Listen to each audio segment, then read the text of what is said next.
T Speaks here, and I am back with another video. Today we're going to be talking about our lovely ladies of Real Housewives of Atlanta.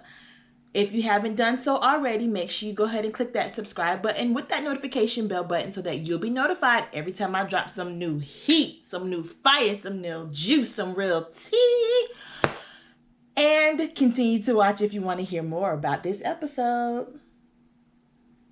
All right, y'all. So let's go ahead and get into it. Tonight was a little juicy. It was giving me a little bit of what I needed. Because, you know, it was starting to get a little stale, starting to get a little dry on the Real Housewives of Atlanta. So the girls are giving it to us this week, and I am all here for it. So we start off the episode with Miss Marlo Hampton. Yes, Marlo Hampton starting off the show. Can you believe it? I can. I'm not being shady. So apparently Marlo's starting her new business, and what she's doing is, you know, that Marlo's known for her fashions, her grand old fashions and name brands. So she actually did something that's kind of smart.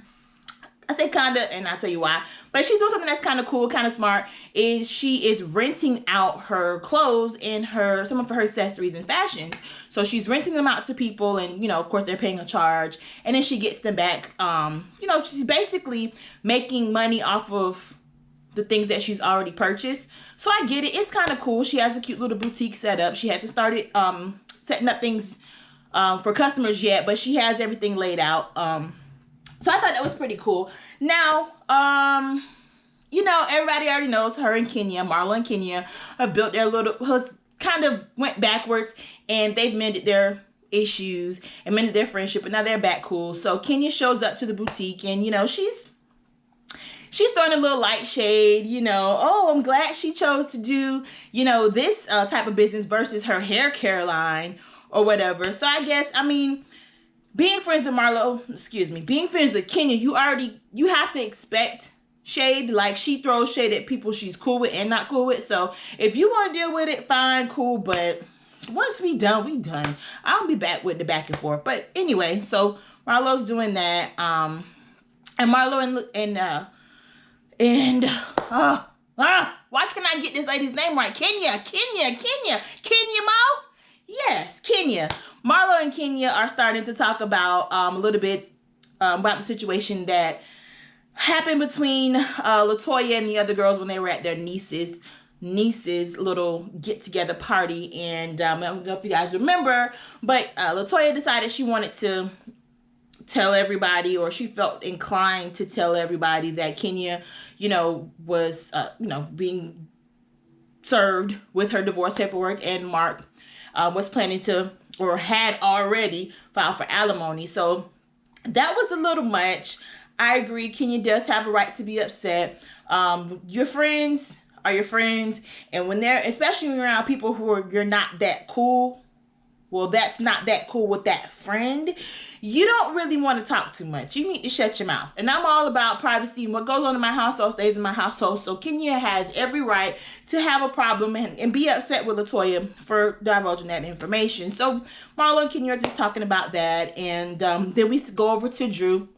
And Drew gets a call from her agent. Apparently, she has some work that she needs to get done over in New Orleans. So she decides, okay, well, we should just go ahead and make it a girls trip since I got to go to New Orleans. And these heifers need to learn how it is to actually host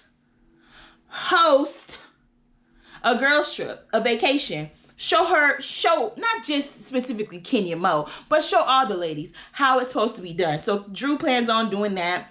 And in the meantime, Drew's they're talking with her mom, because, you know, her mom does live with her in her residence. So she's talking to her mom about going to New Orleans and possibly seeing some family members she never met, or seeing some family members that she's met before. So that's kind of cool. It's always cool to meet some, you know, new family members and catch up with the old ones that know how to act. I don't know about y'all, but my family, woo! Not everybody know how to act, but we love them anyway. So it gets a little interesting because Drew and her mom talking about, you know, her mom growing up in New Orleans, and they get into a lot of the racism that her mom experienced in New Orleans, you know, taking the road trip, and you have to make sure that the bathroom is going to be available for blacks, because the blacks were only allowed to use the black bathroom, and if they didn't have that, then you were out of luck, and just things like that. Like, it seems like it was so long ago, but it really wasn't that long ago. When we had to go through these types of differences. You can't sit in the same classroom. You can't go to the same restaurant. You can't drink from the same water fountain. It was not that long ago, ladies and gentlemen. So don't ever forget that. We forget that a lot with just the things that are going on in the world today, but don't forget that we still have people who are living, breathing on this earth that has actually experienced that. That helps you remember it wasn't that long ago when we went through all of this. Nonetheless, I'm not going to go into too much of a rant about it. Nonetheless, Drew's mom's talking about, the fact that she does have adoptive parent, and she doesn't have a relationship with her dad. So Drew gets a little, I would say in her feelings a little bit about the fact that her oldest son's father has been reaching out. Apparently he had been away in prison or jail, same thing. It's no different. You all don't want to drop the soap at either one of them. They got nasty food, allegedly. So I heard, because I ain't never been and they ain't trying to go. Anyway, so Drew, gets a little choked up because she's like, my son, doesn't really have a relationship with him. He only has a relationship with her husband, Ralph. And, now he's reaching out. And she seemed like somewhat hesitant. And I really just hope, just from seeing that in real life where women have kept their kid away from the dad. I mean, I don't agree with it. I don't think it's right. You can be a crappy person, but at the end of the day, a child still deserves to see their dad, their parent, I should say. And especially since he's reaching out to try to build that relationship, try to mend that relationship, try to move forward. I really, really hope, that she gets over any type of hesitation that she has and, promotes that healthy relationship between his biological dad and her son. So that's my thought on it. You guys can drop down below in the comments and let me know what you feel, how you feel. I mean, I know he went to prison, but stuff happens. What's done in the past is done in the past. You have to give people a new clean slate. That's just me. Moving right along here. So Drew goes to her husband and she's like, well, my son, I don't remember his name. So sorry, Drew. I was paying attention, but I didn't catch his name, your son's name. But, just saying that his biological dad's been reaching out. And she was just trying to get some comfort from her husband, Ralph, as to, how she should bring this to him, how she should talk to her son about her dad, about his biological dad or his second dad, as she calls it. And of course, she breaks down and she's having a moment. Now, my question is, I have an issue with Ralph. Just that one issue. But he does redeem himself. But this is the issue that I have with him. Your significant other is in your face, clearly emotional, clearly upset and crying. He was real hesitant when he decided to finally get up to console her. Maybe it was just me, but if my significant other is upset and they're crying, they're in tears, I immediately would think, okay, I need to come over there and embrace them. Even a friend, I need to get over there and embrace them immediately. I need to be the shoulder that they need to cry on. And I just felt some type of way because he just kind of was slow at coming over to console her, and he consoled her for a quick second and then sat down. I just was like, okay, maybe he's not that type of person. Maybe everybody's different, I guess. I don't know, but that's another strike for you, Ralph, because I'm not feeling you thus far. However, so Drew's son, Ralph, Drew, her son, and the mom, don't remember the mom's name either, Miss Drew's mom, come out and they're in the kitchen and they're talking to their son about the situation with their dad. And I would give Ralph, he redeemed himself a little bit with the conversation because, the son, he's 9 years old, he's still a baby, he's still a child. He's mostly known Ralph to be his dad. Drew said, originally when she did meet Ralph, he called Ralph Uncle Ralph. And then once they became married, he said, okay, well now he's my dad. He's dad. He's not Uncle Ralph anymore. And I give him respect and props on that because not a lot of people are that open and willing to embrace, someone else's child. And I give Ralph that. And he was, the son was like, well, I don't really want to meet him. I don't really want to have a conversation with him. I don't really need him. And this was not him coming out verbatim. Drew was asking, well, should I have Daddy call you more? Would you like to sit down and talk with him more? Would you like to get to know him a little better? And her son said, nope. And I respect Drew and her husband Ralph and the mom for encouraging, you know what, maybe you should.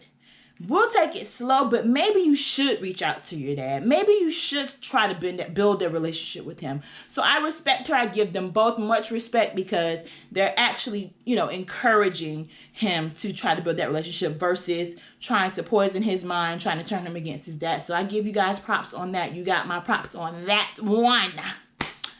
So we see Miss Candy Burrs.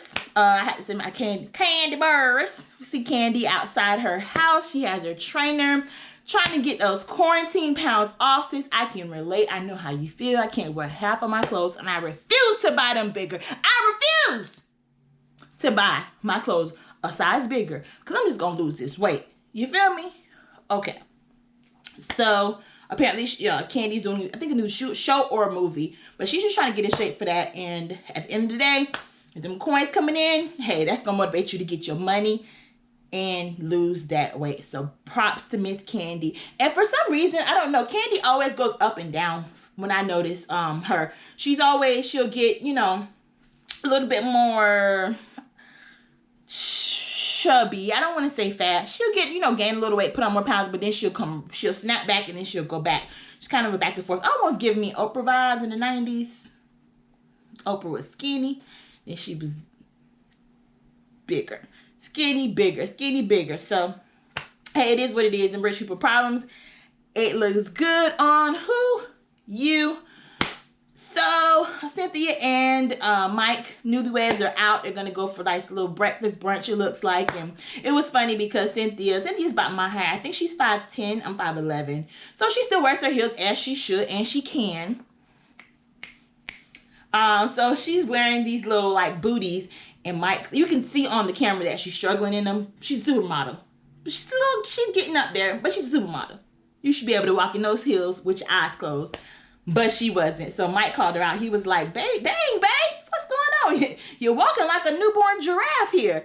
And that was hilarious. That's something I would say. Girl, you walking like you a newborn giraffe. You don't know how to walk in them heels. Take them off. Why? But I'm not giving you that, Cynthia. I'm giving you should know better. You are a supermodel. Come on now. So they're sitting down having breakfast, and Mike's talking about potentially buying a new home in Atlanta because currently, he lives in LA and he has a home there. And Cynthia has her home over in Atlanta. So I get it, makes sense. And he's like, I want to get something for us together. I respect that. That's what I would do. You keep your house. I keep my house that we've had prior to being married. And then, we can move along, keep those two, buy something else together and have those, to the side. Respect that. I agree. Agreed. Stamp. So, Drew actually calls Cynthia while she's at the table, and she talks about the New Orleans trip, and Cynthia seems like she's down to ride. She ready to go. Okay, girls trip. She throws a little shade at Kenya, of course, with her terrible hosting skills. But, Cynthia just blows it off, and as she should, because she is cool with Kenya, so I respect her for that. We go over to Fallon's party at her mansion. Her house is beautiful. She has a beautiful home. And so Fallon went all out with the decorations. You walked in and she turned her house literally into a freaking haunted house. I think she said it took her and her assistant 3 days to put all those decorations together. Lord Jesus. I respect her for that. That is super cool. I would want to do something like that. But me with my legal mindset, I'd be like, turn my house into a haunted house. Somebody come over here. Something jump out at them. Something jumps out at them. They fall on the floor, hurt themselves. They're going to sue me. Nope. Keep the lights on. Keep the decorations at bay. But that's just me. Anyway, let me tell you, Fallon's freaking costume. The costume was dope. She was Medusa. She had the snakes in her hair. She had the snake print, alligator print all over her skin. She had the teeth, and she looked so nice. It was super dope. I really liked her outfit. I feel like hers was the best. So you had Candy. She came in. She was a cheetah. Shamia came in. She was an astronaut. I like that one. Candy's too. I liked hers too. Portia was like, well, you ever saw Mean Girls? And they said, you know, girl world, Halloween costumes are just like this. You just wear a leotard and some bunny ears and you just hoe it up. That's what Portia did. Bunny ears, shaper or corset on, tights. She was a cat. Anyway, Drew, I'm not sure what she was, but it was cute. Toya comes in. She's a dead mermaid. I give her a C for... I just give her a C. I could say something else, but I'm going to give her a C on that. I thought it was cute. Kenya comes in as this Indian, Native American warrior with this huge headdress on, and it's not quite the most tasteful, just being with the situation in the background behind people using Native Americans and Indian garb. But it's Kenya, so what do you expect, right? So Toya comes in with her raggedy self. She always got something smart to say. I've tried to give her a chance from the day she started the show until now. I've tried to give her a chance. I've tried to like her, but I can't stand that girl. She comes in and was like, oh, you have such a beautiful house. That's what happens when you sleep with a 65-year-old, telling that to Fallon. Bitch, I would have put you out right then and there. I would have drugged that bitch right on out by the little net that she had on her head for her mermaid costume. That would have been it. Those words alone. Bye. See you later. Have a blessed day. Good night. But Fallon just kind of, shakes it off. I give her props on that because she bitch would have got it playing with me. But mine's in my house, in that man's house, not me. But anyway, she also addresses, she says to Fallon, well, where's the servers? Somebody needs to serve me in here. There's nobody to serve me. I want a drink.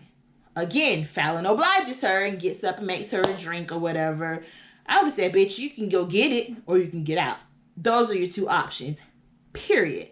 I know the other girls were saying, Cynthia and Candy were saying that there wasn't a lot of food there at the party. That's not a party. She doesn't know how to throw a party. She has this beautiful house. She got all this money. Where the food at? I was expecting, okay, Halloween party, went through all this trouble for the decorations. There should be music playing. There should be plenty of food. Not necessarily a server or anything like that, but at least enough liquor spread out, set up. Things should be set up and plentiful. That's my logic on throwing a party. When somebody comes over to my house and I have people over, I'm going to be the hostess with the mostest. I'm going to have my music playing, my candles lit, plenty of food, just so that, you can feel comfortable. And that's on her. But maybe she's not used to that, So I'll give her whatever. It's her house. If you don't like it, go home. So, of course, Miss Toya with the foolishness, it already kind of ruined the energy in there. And then, of course, the tension between her and Kenya boil up because Toya was like, well, Kenya don't talk to me no more. She don't text me. She don't call me. She don't. And I'm like, well, damn, y'all in a relationship? See, that's one thing I can't deal with. That's why I hang out with a lot of people. Don't keep calling my phone. Don't keep texting my phone. Don't keep emailing me, asking me where I'm at, what I'm doing. I am not your man. Stop. I hate that. That's a huge pet peeve for me. Not sure about y'all, but maybe that was their relationship. So, Kenya decides to pull Toya on outside to have a little chit chat with her, and Kenya addresses the fact, rightfully so. Hey, you're supposed to be my friend. You brought this information up in front of people that don't even like me. How dare you tell them my personal information? And Toya's just being a bitch. She starts raising her voice, and Kenya's like, well, hold on now. Wait a minute now. Bring it on down. Toya's like, well, I'm Trinidadian, and this is how I talk. So either you like it or don't be my friend. Bitch, I wouldn't be your friend. And I hate when people use their ethnicity or their horoscope and all this bull crap to excuse terrible behavior. And that's something I'm sick of, and I wish y'all would stop. So Kenya's being serious and she's being honest. Now, I will say, Kenya, it ain't fun when the rabbit got the gun. Because you do shit like that to other people. You bring up information or you'll be a little shadier around people or talk about certain people around people who don't like them. Portia, Bolo situation. Anyway, I digress. So their conversation is getting nowhere. Kenya's trying to be serious and tell this girl she's really pissed off that she don't appreciate the shit she did. And Toya's just laughing in her face. I would have got up and walked away. That's it. We're done. I tried to have a conversation with you. That's it. That's it. That's it. That's it. That's it. So Kenya storms off in her normal Kenya fashion. And Toya just trails behind her. They come back, in the house, and the girls are still there at the table. They're not doing anything. There's no games. There's no polo. There's no, nothing. It seemed boring as hell. I would have left too. So Toya comes back in, talks, hey, Portia, what's going on, girl? Well, I'm finna go, y'all. So, Toya's like, this is boring. I'm finna go. I'm out of here. I had to agree with her on that. It did seem pretty boring. So then, Toya's like, well, Kenya, can you walk me out? See me to the door. Kenya's like, didn't you just talk to Portia? Didn't you just come over and hug her and kiss her? Ask Portia. Ask Portia. So already we know the root cause of this situation. Kenya can't stand Portia. Kenya can't stand the fact that her new friend Toya is cool with Portia. Toya, I'll give you this. I don't blame you. I'm going to be friends with who I want to be friends with. Kenya, you can't tell a grown woman who to be friends with and who not to be friends with. Not only that, if that was the situation, I would keep certain information from her because I don't want it getting out. Whether she has done it in the past, telling people my business or not. Okay, you're going to be around somebody who I don't like and I don't want to know my business. I'm keeping everything on the down low because I don't trust it. That's not what she did. Y'all old enough to know this. I shouldn't be telling y'all this. I'm only 31, okay? Y'all in the 40s and 50s, y'all should know better. It's common sense. It goes a long way. So anyway, y'all, if it ain't one thing, it's another. My camera went out in the middle of me talking. That's okay, because I got backups. Anyway, so like I was saying, Kenya refused to walk Toya out to her car to tell her good night and, suggest, let Portia do it. So that's exactly what happens. Toya grabs Portia. Hey, Portia, come on outside. Walk me to my car. Portia does. And they go out and they just kind of talk. Toya brings up the fact that, she's cool with both her and Kenya. She doesn't really know what the situation or the root cause of their beef is. And nobody really does. They beef from day one, really. And I don't think any more olive branches can be reached out. I think it's a done deal. They should just let it go. Be cordial. Keep it moving. But that's just me.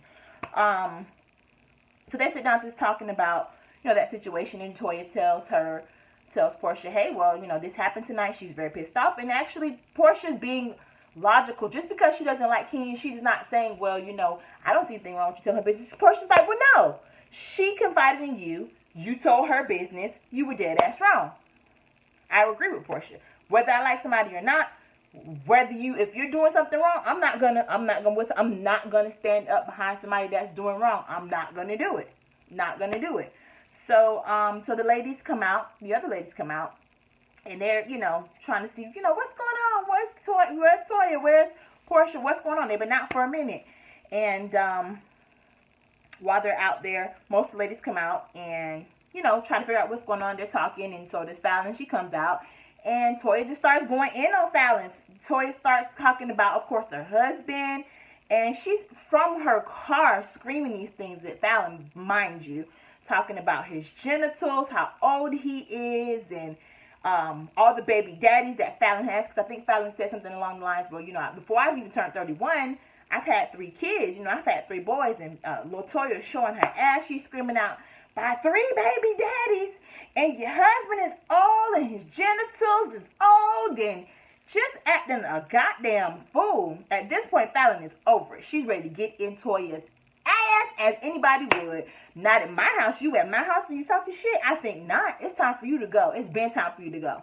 So everybody's pulling Fallon away, just kind of pushing her, in the house. And the other ladies, I think it was Cynthia, Candy, were still in the house. And I think Portia ended up going back in the house. So they're all in there. They hear the commotion and they see Fallon just take off running past them. They're like, where the hell is she running to? Well, what's going on? Child cheese. Fallon ran to her garage, went and got them golf clubs. She went and got them golf clubs, and she was going after Toya's ass. Security, of course, had to step in. Everybody stepped in. They didn't let them two get together. Fallon, it's like, you know what? I want that ass. Everybody else is like, no, we're not going to let that happen. So eventually, you know, Toya just, you know, leaves. I won't say she's told to leave. She leaves. And, you know, Fallon is, you know, clearly upset. Her husband gets out, you know, gets out there to kind of calm her down. She's walking upstairs. They're like, well, the rest of the girls are like, well, I guess the party's over. Let's go.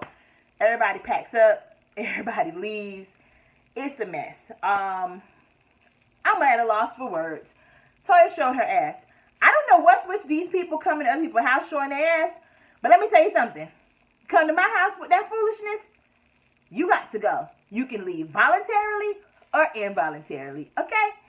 So anyway, they show previews of the next show. The girls in New Orleans look like it's going to be big fun.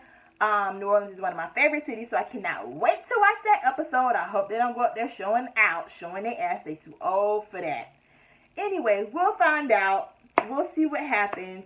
Hopefully they have a good trip. Hopefully it's not as long as that South Carolina trip, because North Carolina, it was long. It was long and boring and drawn out. Okay? So, we'll see what happens next week. Thank you so much for watching. Drop down below in the comment section. Tell me what you think. Give me any suggestions. And we will be back next week with another review. Make sure you like my video if you enjoyed it. Comment, and don't forget to subscribe. Click that notification bell. I love you so much, and I thank you so much for watching. Bye, guys!